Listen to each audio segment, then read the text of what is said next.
Hey everybody, Travis with TechRaptor back at Gen Con 2016. We are about to dive into the Cry Havoc gameplay video. We're with Grant, the designer, and he is going to take it away. Cool. So Cry Havoc, 2 to 4 players, asymmetric, card-driven warfare game. 4 different alien races are all fighting over this planet. The player with the most points at the end of the game is the one who's going to win, and the game lasts about 5 rounds. There's ways to speed it up, but let's just stick with about 5 rounds.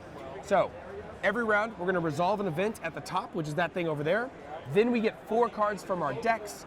Then we're going to take actions one at a time until we all take 3 actions. After that, we're going to resolve battles, and then if scoring was enabled, we're going to score some points, and then we do it all over again until the end of the game. So let's talk about the actions. The basic things you are doing is you are moving dudes on the map, you are adding dudes to the map, and you are building structures to kill dudes and support your dudes. The way you do this is the same for all 3 of those basic actions.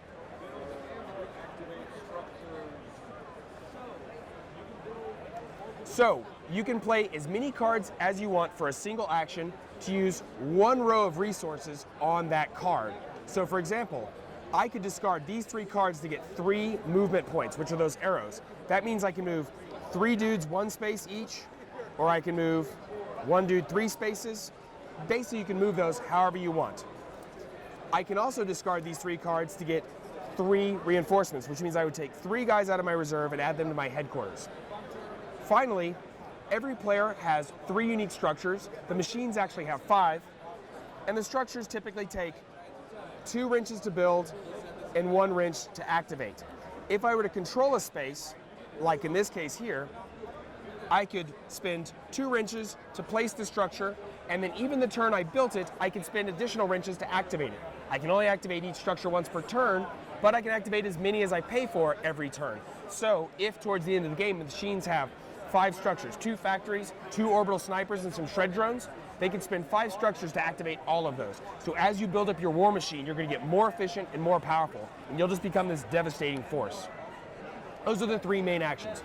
There's also a deck building action in the game to customize your deck and make your forces more powerful as you go. What you do is you spend 1 action to draw 2 cards from a single deck, look at them both, choose 1 to add to your hand, and return the other to the bottom. All of these different decks pertain to a specific action. So for example, the oceans here pertain to 2 movement points. The mountains give you 3 structure, the desert gives you 1 of each and a card draw bonus, and the jungles give you recruitment. However, they also give you a battle tactic bonus on the bottom. If you do not use them for their resource, you can use them for a battle tactic, but you can only use them in the appropriate regions. As you can see here, the Callous Ravine is a mountain and an ocean, which means you can use mountain and ocean battle tactics there. You cannot use jungle and desert battle tactics there. You can, however, use desert tactics in the Sahara Ridge. As you're fighting, as you're figuring out what resources you need, you're going to customize your deck, and therefore you're going to gain the upper hand. So machines are really going to be looking for these mountains to get extra build credits. The trogs, which are somewhat like the Zerg from StarCraft, are going to want more movement to zip around the map as quickly as possible. So the game is very flexible and it changes every time based on who you're fighting and where you're fighting them. The final action is that you can spend a specific card in your deck to enable scoring. When you score, at the end of the round, for every region you control, you're going to get a point for every crystal in that region, with the trogs only getting a half point because they spread around the map because it's their home world. But we'll get into that later. Now we're going to go ahead and play a quick round. So can you flip over that top event over there for me? This event says every player may draw 1 card from their deck. So you can draw a card from your deck, or you may draw 1 card from these tactics deck, which I think we should do because those are going to be more fun. So it's just an early game, so everybody just go ahead and grab one. Doesn't really matter what we're doing because we're just starting out. So you have this. The second thing we would do is we would update initiative, which doesn't change because it's the first game. So this would typically be set up to mimic the one there. Then you would refresh your skills, and finally we're going to draw 4 cards from your deck. So everybody draw 4 cards and add them to your hand.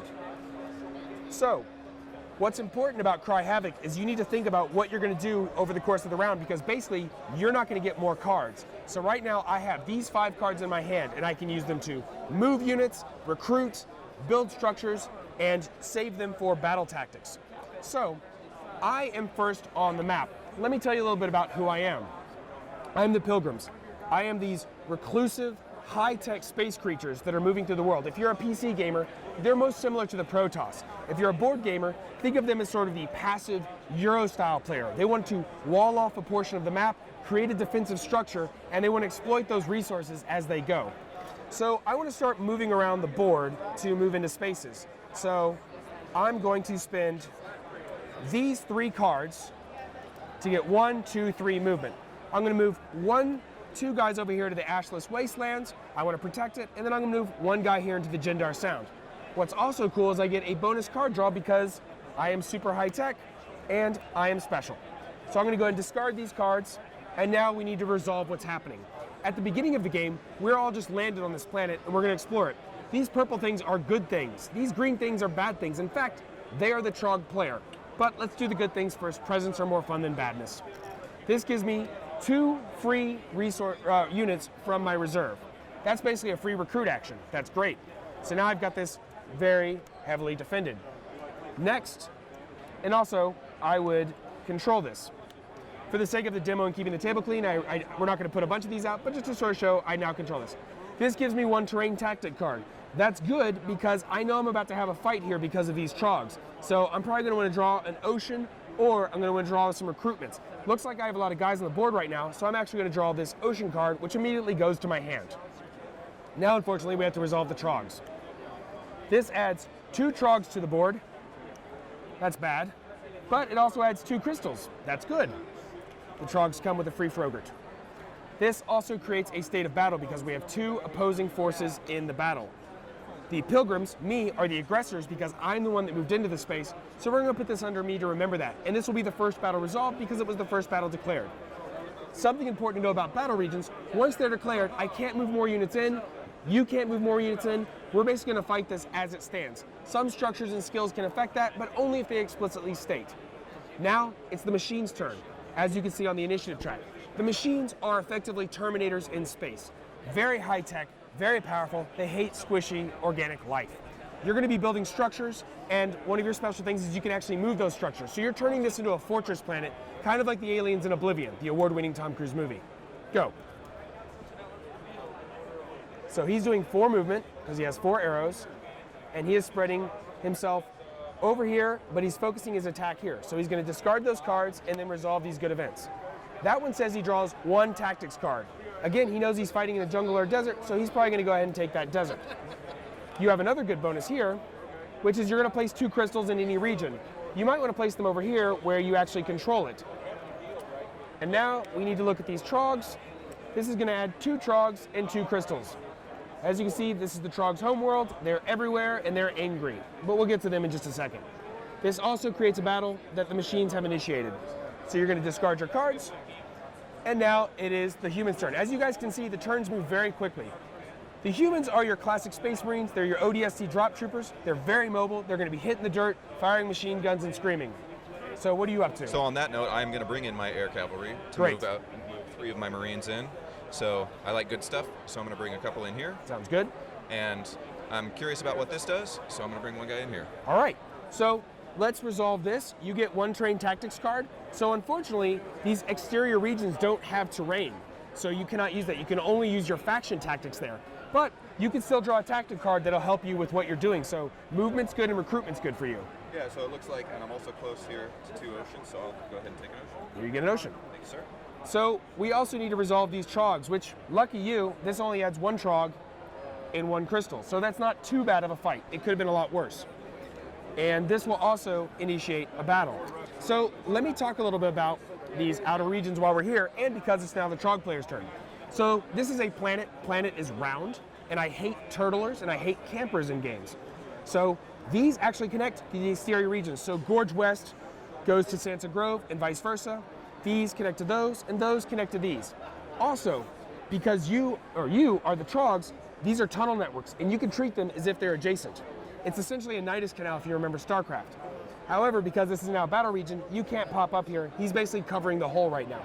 But if you retake this, you'll be able to go and take it back again.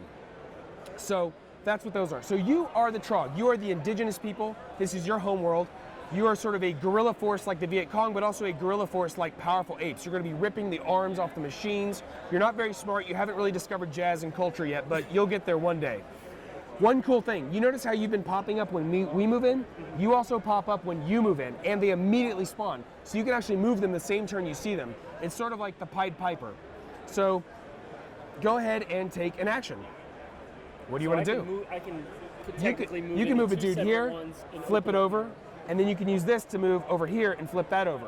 One key thing to note is that this thick black line means that you cannot move through that. So you can either move straight into the Scorch, or you can use the tunnels to move here or here. Unfortunately, you cannot move here because he's currently sitting on your tunnels. So what sounds good? Let's see. And it looks like that middle area is going to be hotly contested because it has so many crystals. If other people can get there. You're going to have to go through a nice wall of trogs.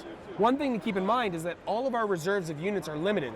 So if all the trogs are out, he cannot add more trogs. So if you guys were to sacrifice yourselves running into the fences, kind of like the Velociraptors, eventually there'll be fewer trogs, but we're going to lose some of you along the way. Just depends on if you want to do that or not. And it looks like the trogs might even have more minis than the rest of these factions. They do. They have 16 minis, wherever everyone else starts with 12. So I could use the breeding tower and get 3 more, and then I could move in my You next can turn. you can move them on your next turn, yes. Correct. But you probably don't want to breed with the trogs because they get free Correct. units as you move in. So what I'd want to do. Plus, you're going to find that this unit pool gets expended very quickly. So I use the ancient caves. So let's flip this over because you might want to see. So this is awesome. You get 3 trogs. Yeah. That's the best possible. And you get 3 crystals. So this region's actually worth quite a bit for you. And now you have 1 more movement. So if you want, you could have moved this guy there to activate that, or you can move this guy over here to mess with the humans. And if you would have paid for more movement, which you can do now, you can. So if you want to pretend a take backseat and then you do more movement for more arrows, you can play as many So I can cards play as you as want, many as I want. as many cards as you want. But then So you he have, still has 1 point of movement from that first card, correct? yes. I want to be careful how many you use. So typically for the rules, you can play as many as you want, but you need to play them first and then resolve. So he So now I can play has. a total of 4. So now you have 4 movements. So you can move them in. all 3 of these guys across the world to deal with these pesky humans. You are the attacker in this case, Yep. and the humans are the defenders. So we're going to put this here. Bruh. And so now you control all these Coming for spaces. It's not very nice. So now we would take a second action and then a third action, but for the sake of the demo, we're going to quickly jump into a battle. So the battle system is one of the more innovative systems in the game, and this is sort of what makes Cry Havoc really special. It's entirely card-driven, and there's no randomness. You're not fighting to win or lose the battle. You're fighting for what's important to you in the battle.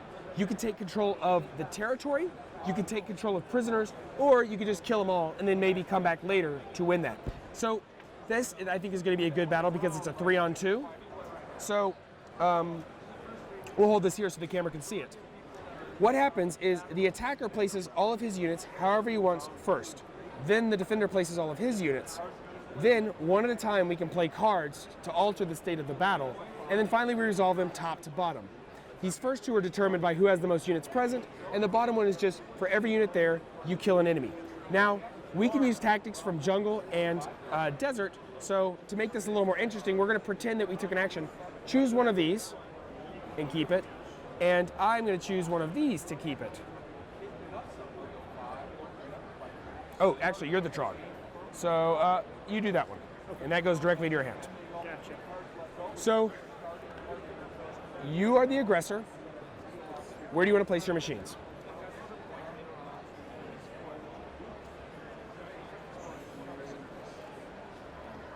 So right now he's saying that he wants to take this territory, but he really wants to capture a prisoner. One thing to keep in mind, because you're the defender, you would actually win a tie here. If you don't win a tie here, you would just cancel that out. So if you definitely want to win this territory, you could do that. Or if you want to keep him from capturing one of your units, you could do that. Or if you just want to kill him, you could do that. Keep in mind, this resolves first, so he would take a prisoner off the board before he resolves. So what do you think you want to do? I gave you a tactic that might change how things go.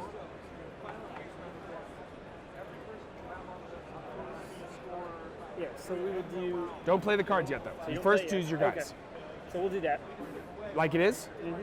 All right, so now you may play a card to affect things. Players can play cards one at a time until both players decide to pass. So for this example, we're only doing one battle, so they can play a bunch of cards just to show you things. But typically, you may be in 2 or 3 battles, and you have to carefully manage your cards to figure out which battles you actually want to win and which ones you're okay losing. So what does that card say? That is, from each region adjacent to the battle region, you may remove one of your units and place it on any of the battle objectives. So he's actually right next to here, so we can place this guy on there to make it easier for him to capture that. So he supported his units with reinforcements nearby. What do you want to do? Resolve the battle objectives in reverse, beginning with the attrition objective. So right now, we're going to do this first, then this, but there's no guys on attrition. Yep. So if you have a way to get guys down here, you can kill them before they resolve. Would you like to play another card? Would you like to play another card? No. So he passed, so he cannot play any more cards. Would you like to play another card? So I can add one from my reserve onto any battle objective. So you can put this down here, which means you'll kill these guys, which means they won't resolve. Correct. Do you want to play any more cards? He already passed. I do not have any others. All right, so we're going to resolve these in reverse order because of the card you played. I'm guessing you want to kill one of these so they don't take a prisoner. So you kill this, it returns to your supply, and the trogs would score 1 point. Because these tied, nothing happens. Here, the machines have an advantage, so they would score 2 points, and they would take control of the territory. So the trogs must retreat. Typically, you can only retreat to an adjacent territory that you control. The trogs don't control any adjacent territories, so these are just returned to your supply. That's okay because you have lots more guys to return. And the machines would return back here, and we would remove this token. One thing I forgot to add is that every time you fight a battle, you add a crystal. So the regions become more valuable every time you fight. That's a battle. So we would do that multiple times around the board and do that throughout the game. So that, in a nutshell, is Cry Havoc. One thing I didn't really talk about is that every player has unique skills that dramatically change the game and add quite a bit of asymmetry to the game. This trog skill, for example, lets you remove a trog unit from the board, and then you can add more of these Fog of War tokens to places in order to add more crystals and more guys. Every faction has different abilities that dramatically change how they win, how they score, what gives them their advantages. And the game comes with 5 per faction, which means that every game you can play with 1, 2, or even 3 of them to mix and match and really find out which one are your favorite ones to play with. So that's Cry Havoc. Awesome. Yep. Thanks, Grant and My Mark, pleasure. for helping us out with this gameplay demo. Stay tuned for more Gen Con 2016.